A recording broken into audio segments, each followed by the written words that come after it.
Madison River might be one of the most famous trout rivers in the West, but it's also one of the most misunderstood. But if you fish it like most other rivers in Montana, you're going to miss a lot of opportunities. Today, we're breaking down what makes the Madison different and how to fish it the right way. Grab a cup of coffee, let's get into it. This is Cast West Radio. I'm Tim Suttles, and this is your truck ride to the river. Today, we're talking about one of the most iconic trout rivers in the West, the Madison River, specifically the Upper Madison River. Let's first talk about where we're talking about. The Madison River has two main stretches, the Upper Madison and the Lower Madison. And out here, we like to add to that confusion and further abbreviate them down to the Upper and the Lower. The Lower Madison, or from here on out, I'm just going to say the Lower, since you guys are now educated.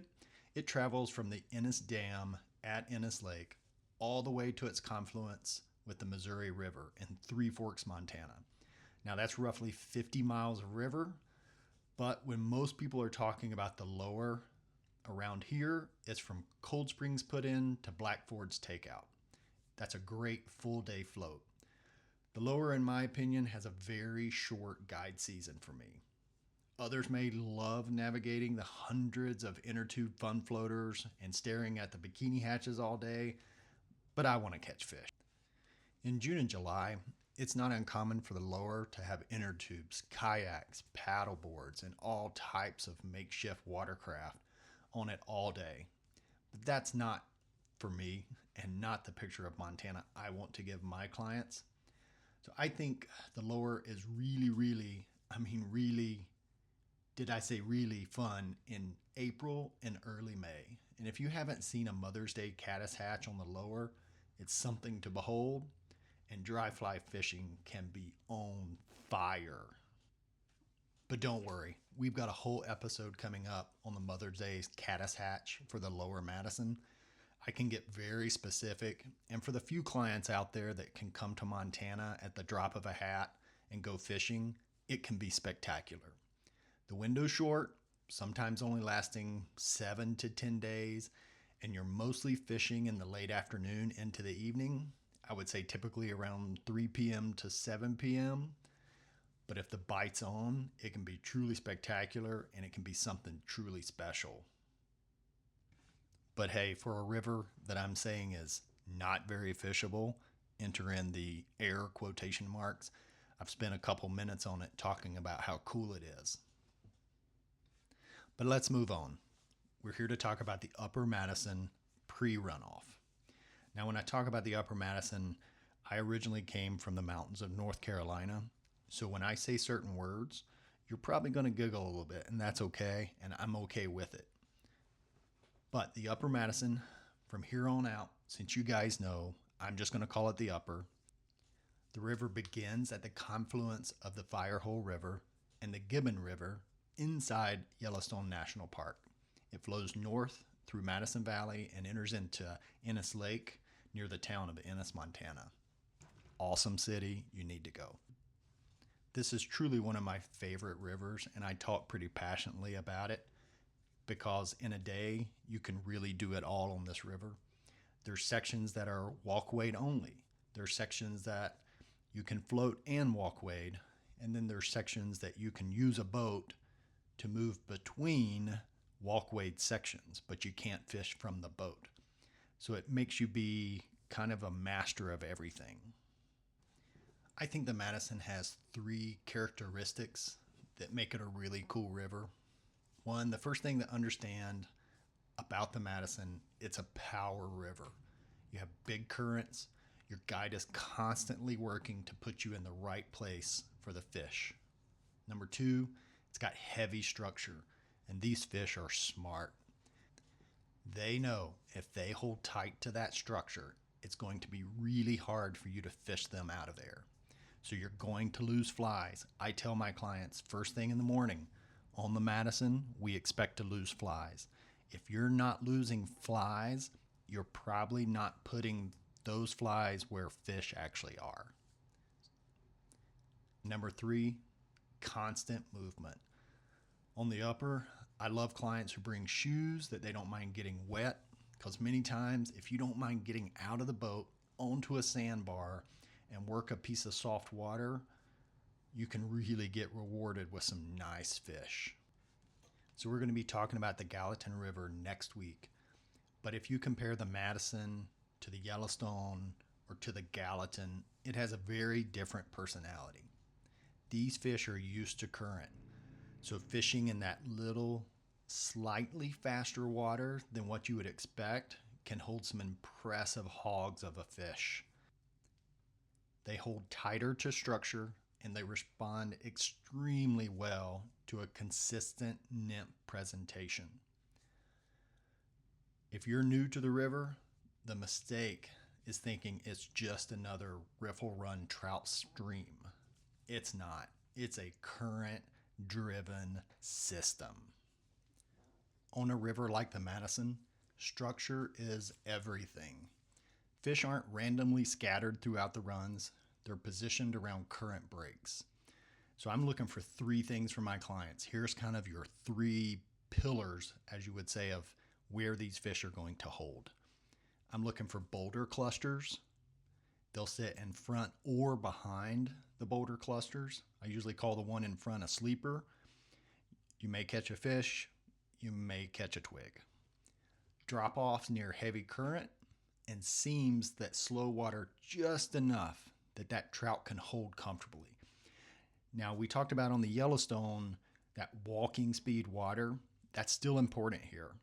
But on the Madison, most times these fish are best where that fast water meets those soft edges.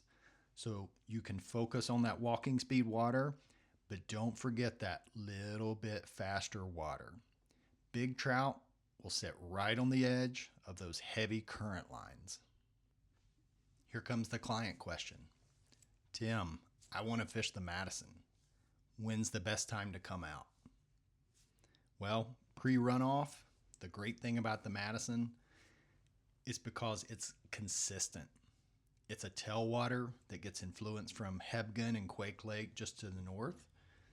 Flows stay relatively stable compared to the freestone rivers during runoff. That makes it a strong option. Early spring, late fall, even into the winter during certain stretches of temperatures. Obviously, great all summer. But during the runoff, when other rivers have blown out, the Madison still fishes strong. The only thing that really keeps me from fishing certain sections on the Madison during pre-runoff and runoff is there's a few bridges up high that if the water is high, you can't float underneath those bridges. So we'll do different sections, but there's still sections on the Madison year round, essentially, that you can fish. How are we going to approach the Madison? Pre-runoff. Nymphing dominates on the Madison. Learn to tie a loop knot. That will increase your success exponentially. 2-fly rig, heavier weight, controlled drifts. Kind of the same thing your guide tells you every single time you go out with him. The key is getting those flies down in the fast currents. I'm probably throwing some type of stonefly imitation, caddis nymph, or a merger, depending on the water temps. Midges and the incredibly productive worm are always a good choice. And I'll give you captain's choice on what name of worm that you want to use. But if your flies aren't near the bottom, you're probably fishing above the fish. Don't be afraid to add weight. And if you're a streamer guy, they always play a big role on the upper, especially during the shoulder seasons. Let's call it April, May, and late season, September, October. I'm usually booked with guys just wanting to chuck meat at the banks. It can really bring out some fish that may be the fish of a lifetime. Summer, it's okay for streamers, but you have to find that random cloudy day. And in Montana in the summer, that's really tough to find. We may have a few minutes of cloudy a few minutes of rain, but sun usually dominates Montana in the summer. But because of that, if you're a client on my boat, I already have rods rigged, ready to go. I have 2 nymphing rods. My angler in the front, angler in the back are using. I have 2 dry rods in the box, and I at least have 1 streamer rod ready to go. Because if you get that late afternoon pop-up storm that it's just rain and clouds, throw some meat at the banks. It can be really productive. So similar to our Yellowstone game plan, we have common mistakes.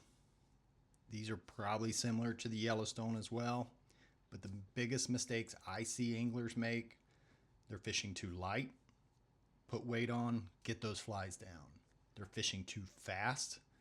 I said it before, slow down. Fall in love with fishing. Don't fall in love with casting. And not focusing enough on structure. If I find some good boulder clusters, I'm going to work those as hard as I can, pull the boat over, anchor up, really make sure I've hit that boulder from all angles and all depths. If you have a tendency to cover water quickly without understanding the structure that's underneath the water, you're probably going to float past a lot of good fish on the Madison. Here's our 1-day Madison River upper game plan. I'm going to start mid-morning once those water temperatures just begin to move. And I'm going to put the chart down in the show description so that you can take a look at the Madison, just like we did the Yellowstone. But I'm going to see about what time are those temperatures starting to move in the water. And I'm not doing that necessarily for the fish. I'm doing that for the bugs. I want to get some bug life going.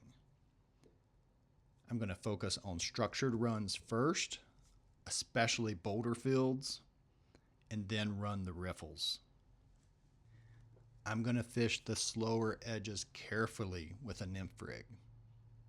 If I can find just a little bit of slower water off of those faster currents that I can really controlled drift a nymph rig through, I've got a really good chance of picking up a fish. Mid-morning, 11 o'clock, let's call it, I'm going to start looking for those bug hatches. And if I need to switch over to a dry fly, I usually like to see a couple takes on the top before I commit to a dry fly. If I've got clients in the boat that are diehard dry flies, I'll put a dry on top with a dropper on bottom. That at least gets you best case scenario. If they're still nymphing, you'll get a bottom take. If you get the fish that's a little more hungry or aggressive to take that top fly, that is just icing on the cake. Then if we get that storm that moves in late afternoon, cloud cover rolls in, depending on the clients, I'm going to switch to a streamer rod.